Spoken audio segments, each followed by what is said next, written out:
What's up, Aspire Leaders? As you can see, this is a bonus episode with a conversation that I got to be a part of for the Thrive Conference, which is a virtual event, and they do this every couple months, and Kathleen Kennedy and Naomi Hall put this free event on. This conversation happened September 4th, but they were gracious enough to provide the audio for my podcast, Aspire to Lead, as we had a wonderful conversation about my new book with Charlie Peck, The Language of Behavior, as we broke down the 3 tenets and provided some strategies from the book.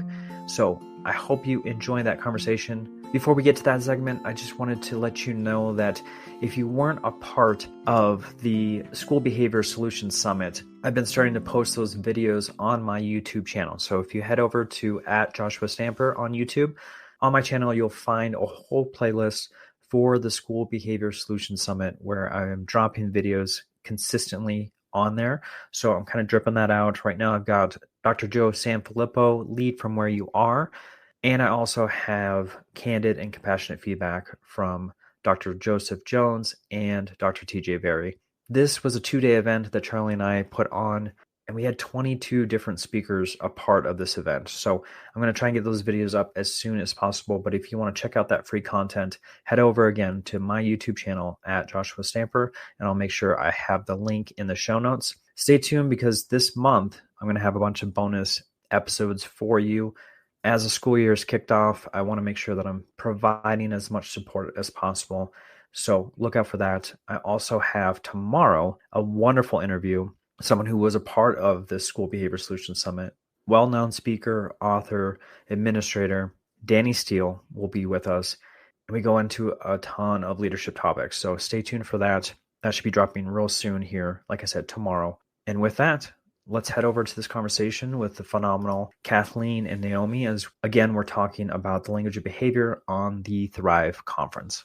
Welcome to Aspire to Lead, where we empower educators and school leaders to grow, inspire, and thrive. I'm your host, Joshua Stamper, author, speaker, and leadership coach, bringing you conversations that spark transformation, challenge the status quo in education, and equip you to make a lasting impact on your campus or in your district. For more information and resources, visit joshstamper.com, as we're looking to ascend to new leadership heights together.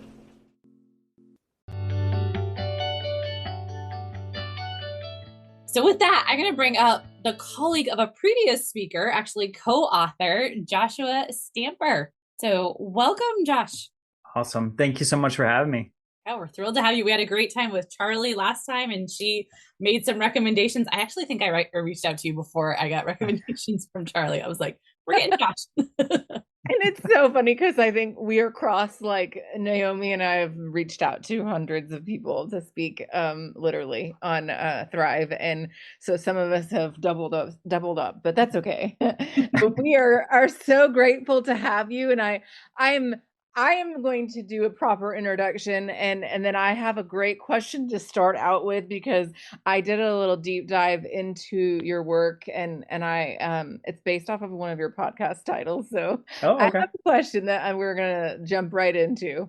But my what I wanted to tell you is that Josh Stamper is a speaker, author, and founder of Aspire Media and the Language of Behavior. Josh is an educator, he's an author, and he is a speaker, and he equips leaders with trauma-informed strategies to help you transform your schools. So we are so appreciative of everything that you do, and I am grateful that you are here, because I think this is the perfect timing to have you start, because people are now coming into the buildings. We've had, here in Oklahoma, we've had kids in buildings this is going on our 3rd week. I think we've got some in their 4th weeks.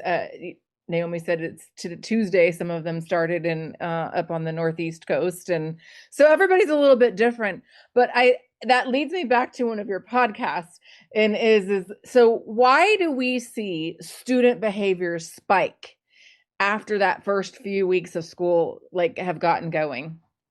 And yeah. There you go. You're on. I have a French bulldog over here, and she won't stay still. So if you see me mute, it's because of her. So all that being said is, yeah, I agree. I think once we get past the first couple of weeks of school, as we know, we jettison into academics pretty hard. And what we don't realize is just the amount of stress, especially in secondary, where you have potentially, 7, 8, 9 different teachers that you're going, different directions to, and they all have different expectations. And obviously there's a rigor there that wasn't seen before. So we really do spend as teachers, which you should, is, really trying to build a community and get to know your students and build a relationship. But what we don't realize is just the additional stress that we're putting on our students about the third week, fourth week, that honeymoon period we start to see. But then also there's it's over.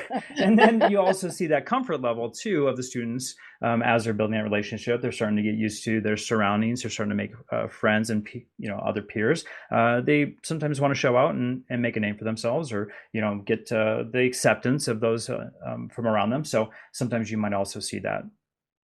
That is interesting. And I use my own 13-year-old as an example who came in. And I think that setting the stage is so important. And I was reminded of this because she's in 8th grade.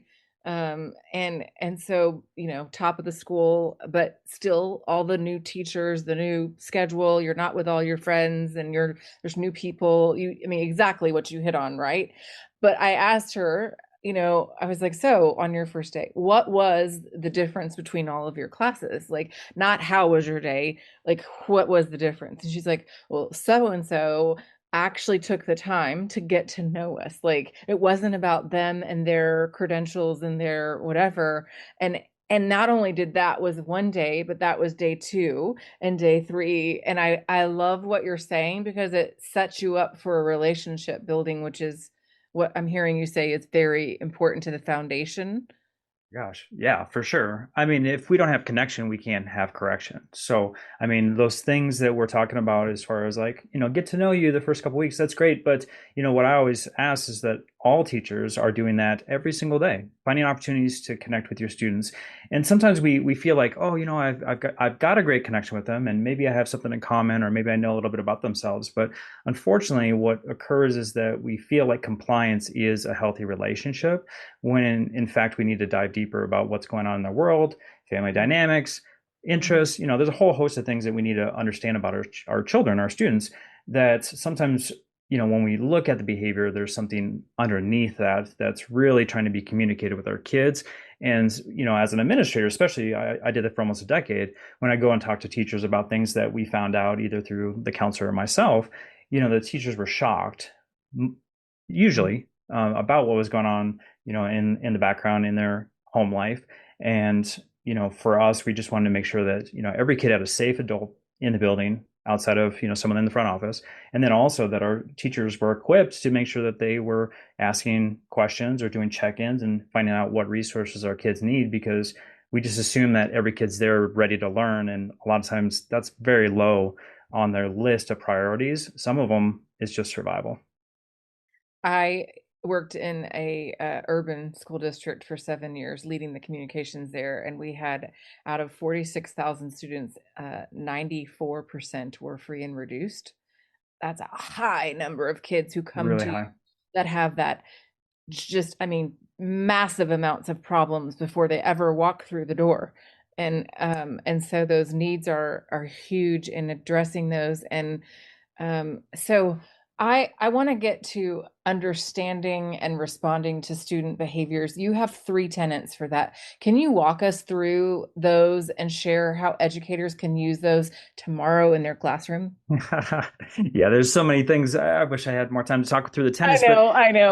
I'm just going to give it like a real brief, and then we can kind of dive into some of the strategies that people can use regardless of their position. But Charlie probably did a great job of the first tenet, which is consider your environment. So that's really like us asking, okay, can you just consider the space that you're in, right? So if you're a teacher, counselor, administrator, whatever your title is, your space and how it's constructed for your students. And we talk through a lot of things as far as like, every senses for our kids, and potential triggers and things that might be occurring. Charlie always says that 1 in 5 kids are neurodivergent. And so that statistic's only going up. And so we really need to think through our environment for that growing population. And if we're doing that, we're actually hitting on a lot of other needs that are our students that aren't recognized as that. it still helps them. So really looking at your environment and setting that up. We also talk about like power dynamics and things like that, safety, like some things we don't even think about it, like with the furniture construction of like some kids walk into a classroom and the first thing that they look is how can I get to the exit as quickly as possible, things like that. For a parent, if you're an administrator, if you have a large desk that you're sitting behind, what are you communicating? Things like that. So just consider your environment as the first tenet, because that is something that we have 100% control over, within our classroom. Yeah. The other thing is exploring the breakdown. So looking at just kind of the nonverbals that our students are doing. So for instance, if a student is heightened, they're dysregulated, they're outside the classroom, let's say they're stiff as a board, their eyes are glossy, their fists are balled up, they're not communicating when you're asking them a question, so they're nonverbal. Like, what is all of that telling you, right? So we go through all of the fight, flight, freeze components of that, what the behaviors and the categories they may fall in, but then also talking about those triggers that may exist. It might be smell, it might be something that was traumatic in an environment that they recognize. It could be color, it could be music, it could be a whole host of things that we don't even consider or think about. So just looking at the breakdown of the behavior and what might be underneath that. And the last thing is responding intentionally. So obviously our kids are not perfect. They're going to make mistakes. So when they do so, what does that look like? And so we talk about like 4 parts within that tenet of, working with the student one-on-one, as far as the student taking ownership, talking through who's affected, teaching the appropriate behaviors, because we can't assume that they possess those skills because they didn't use those skills in that opportunity, and then making sure that there's a consequence that is related to the behavior. So that's really kind of responding in a very real way with a teach piece versus what we typically do, which is detentions, ISS, OSS. Yeah, that's very interesting too. I think back to behaviors that I may have had when I was young, like maybe a teenager, and got in trouble. And I will never forget one punishment that I had that fit the crime or whatever, fit my, it was a behavior. And my dad made me step out the backyard and pick weeds, and I couldn't listen to headphones and music, and I was like, this is terrible. But I never repeated the behavior again. I don't know if that's the right course, but I'm saying like responding and accordingly. Like I know we've seen people that have spanked in public or whatever, Sure. like that doesn't generally correct behavior, right? Like it just adds to the frustration and things like that.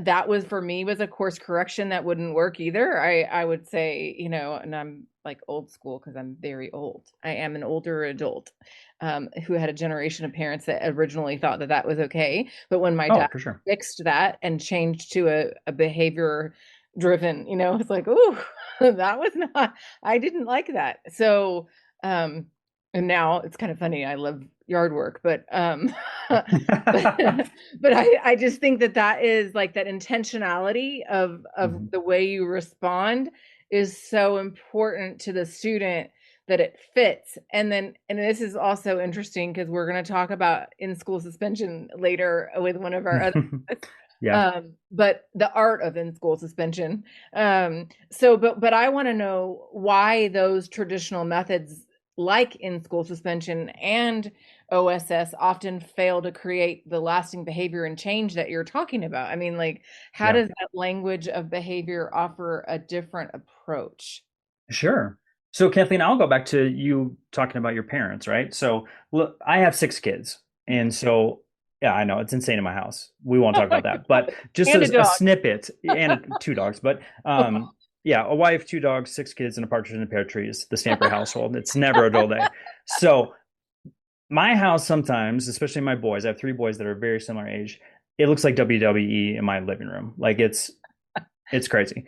So the intention is that they're being playful, but someone's going to take an elbow or forearm somewhere that isn't, desired. And of course the behavior is going to escalate, right? So as a parent, if I was to take my children in that situation and send them all to their rooms and say, you're going to spend the entire day in there, 8 hours, I will give you lunch, you better fix your behavior and be better tomorrow. Everyone that hears that story would be like, you're a terrible parent. Like, you are for real going to put your kid in a room for 8 hours? Yeah. However, school does this every day. Oh every my God. day in Yeah. ISS, and nobody bats an eye about it. But they just assume. And let's pretend we're taking the same scenario, right? I send my kid into the room for 8 hours. I, as a parent, then am assuming that they're going to reflect on their behavior. They're going to build new skills. They're going to take ownership. Then they're going to repair the relationship that was broken and then be a better version tomorrow without any intervention from myself as a parent, just because they went to their room. Well, that's what we do again in ISS. None of those skills are going to be built. There's animosity when they go back to the classroom. We already know what ISS looks like, and the fact the behavior doesn't go away. In fact, if you look at data across the country, the infractions increase from the student based on the consequence that they receive. So my question is, why are we doing the same thing as we usually do? Can we do something differently? And so I'm going to throw out a quote from Dr. Dan Siegel, which is, too often we forget that discipline really means to teach, not to punish. That's so good. A disciple is a student, Yeah, not a right? recipient of behavioral consequences. Discipline is to teach. That's a profound statement. And interestingly enough, I don't know where you are in the country, but here in Oklahoma, I know in Texas, and there's probably some other states recently that have moved to the no cell phone, bell to bell, no cell. Yep. And the amount of policies that were written for that include infractions for cell phones includes in school suspension for it. I was like, wow. Because I'm usually the one helping them communicate when things go south, right? So For sure. it's very interesting to see that, and then to hear what you're talking about here with discipline. So how do we change that? How do we move the needle? How do we get to a better form of something that works for them? Like, what's a strategy or mindset shift that helps people move that needle? Yeah. So we talk about this in the book, and I'll throw this. This is for low level infractions, and then I'll go for higher infractions in Okay. just a second. But for the low level infractions, so for instance, if you look at a typical school as far as what is being referred, it's typically two things. It is disruption of the classroom or disruption of the educational environment, or two, it's disrespect. Those two things. And if you look at the minutes lost, and this, I did this on every campus. I was on 4 different campuses in 2 different districts in my time in the building. Every campus I was in, those were the 2 highest referrals, and thousands of minutes were lost in the educational environment. So they were not with the content expert, they were with the ISS clerk, and sometimes that varied depending on the day. And obviously, an ISS clerk cannot have, and Jonathan's going to talk about this later, cannot possess all of the credentials needed, right, especially in the secondary. That could be 20, 30 different classes that they're going to need to understand, right, and know, in addition to lesson plans and whatnot. So obviously that's a failed construct. So what we did was we asked our staff, like, what are some of the barriers? What are some things that you want? And of course, the 2 things were always, I want to build a relationship with my kid. I want to know what's going on, right? Because there's a breakdown sometimes in communication if someone else is handling it. And 2 is time. I don't have time, because if I'm dealing with it, I'm dealing with it with 25, 30 other kids in the classroom. And so now it's a spectacle. I don't need a show, and I don't need them in our business. And the time component of, like, actually getting maybe 3 to 5 minutes with the kid. So what we did was we found a model that is called the push-in model, and we adopted it. And so instead of removing the can you tell me that push-in model? Push in. Okay. Yeah, push-in. Yep. So what it means is you're just pushing another adult into the classroom. So they call the front office and they say, hey, I want to push in. And what you're doing, instead of removing the child and sending them to ISS or the front office, what you're doing is you're getting another adult in to take over the class, right? So an admin, counselor, a coach, it could be anyone, right? Whoever's available. And we had a master schedule, and we literally had a push-in model schedule for our receptionists. But everyone that was able and willing to do the push-in model was not only trained, but they also had a radio on hand. So if they heard it and they were nearby, they could just get in there really, really quick. So this person takes over the classroom, teacher and the student get to go outside 3 to 5 minutes, maybe take a walk, get a drink of water. And that gives the teacher the opportunity to, again, share or show that they want to build a relationship with the kid, that they care. They're not sending them away, creating a fracture in the relationship. But 2, they're also getting to the bottom of what's going on. right? So then they can figure out if the kid needs resources, they need to go somewhere, they need food, they need a whole host of things, right? And then they also then provide the expectations of what is needed to go back into the educational environment.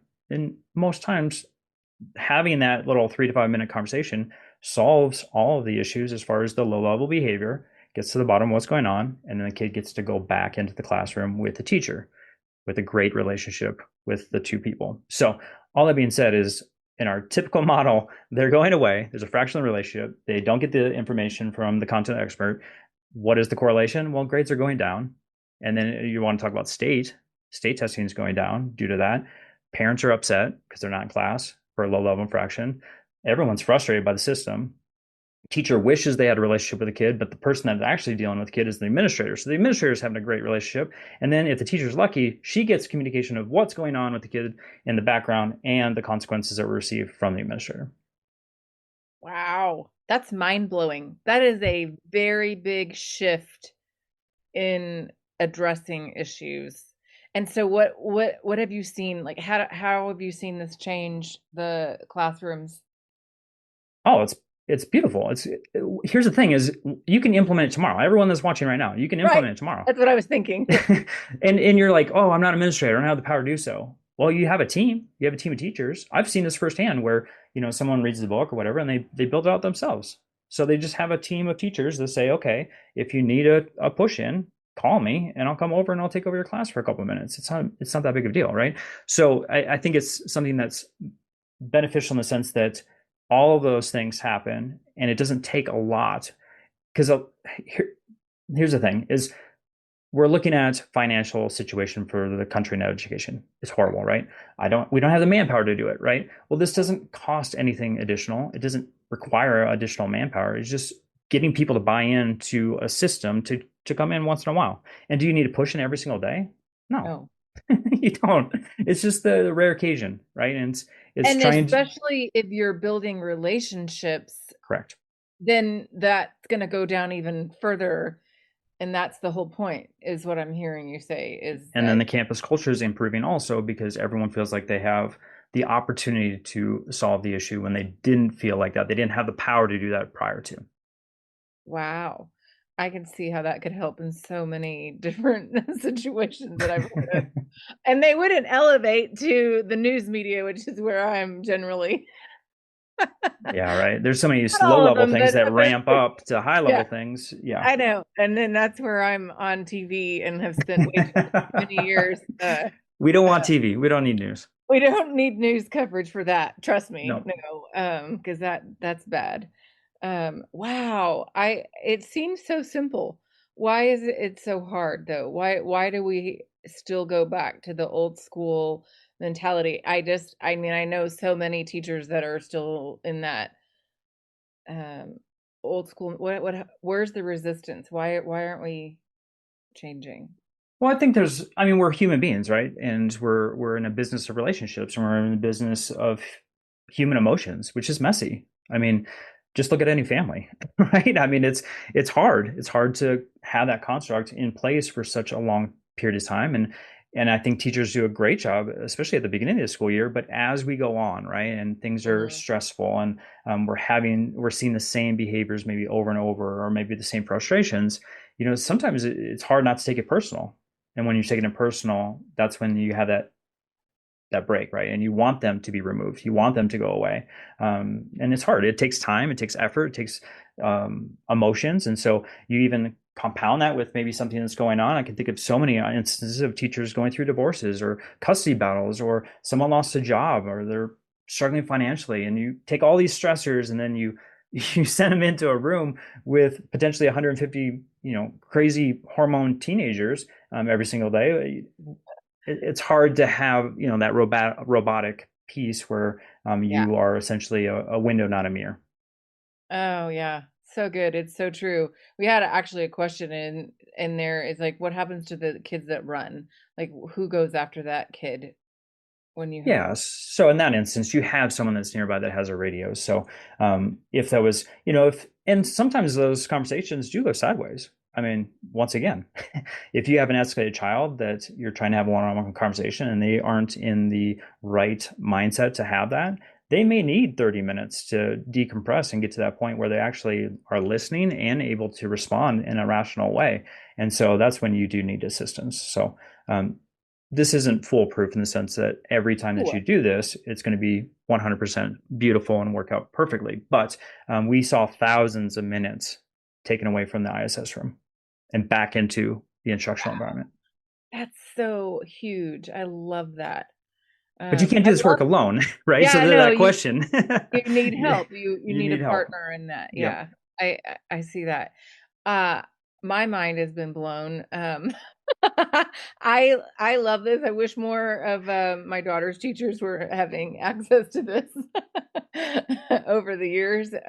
Sure. So with that said, the ones that have attended and signed up today and are registered or have access to your free gift, could you tell us a little bit about what that gift is and where people can, Naomi's going to drop the link in there for everyone. Yeah, I'm assuming it's the reshape inventory.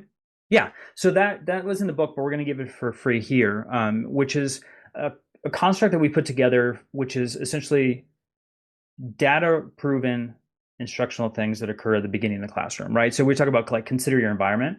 So this is just a checklist for folks, and it's not a gotcha, right? I had this as an administrator. I go into classrooms and I just look through and just give it as a form of feedback. So just presenting it to the teachers to say like, hey, you did an awesome job. You did 15 of the 20 things here on this checklist, which is going to create engagement for your kids. So like just one example is standing by the door and greeting your kids. And a lot of people are like, oh, I do that. I bet you do, right? But do you do it with fidelity, right? Do you do it every single class period? Do you do it every single day? And the times that we don't, we actually see a decreased engagement. When you do it, you actually see a 40% increase in engagement in the lesson plan just by standing by the door and greeting your kids by name, right? It's so powerful, and we don't even think about it, right? Because we want to go to our email, we want to go and make copies, we maybe are talking to a team teacher about something, which are maybe important, but it's just a reminder, and people had it on their desk, on the wall, just as a reminder of like things to get done every single day that we knew for a fact that were going to benefit our kids. 40% increase in that's mind blowing. That's big enough statistic to have everybody here standing at their door tomorrow. And it's so simple, right? It is. Yeah, it's so simple. Yeah. Wow. It's the power of your name. Yeah. Knowing your name. Knowing your name. It goes back to the power of belonging. Totally. Back at the first person tonight, our first speaker, is that, do I belong here? Yeah. And how we have had a tie all the way through from our first speaker to now, like how everything is just winding beautifully together. It's just like we created some piece of music to use Jeanette as Jeanette, yes. Yeah.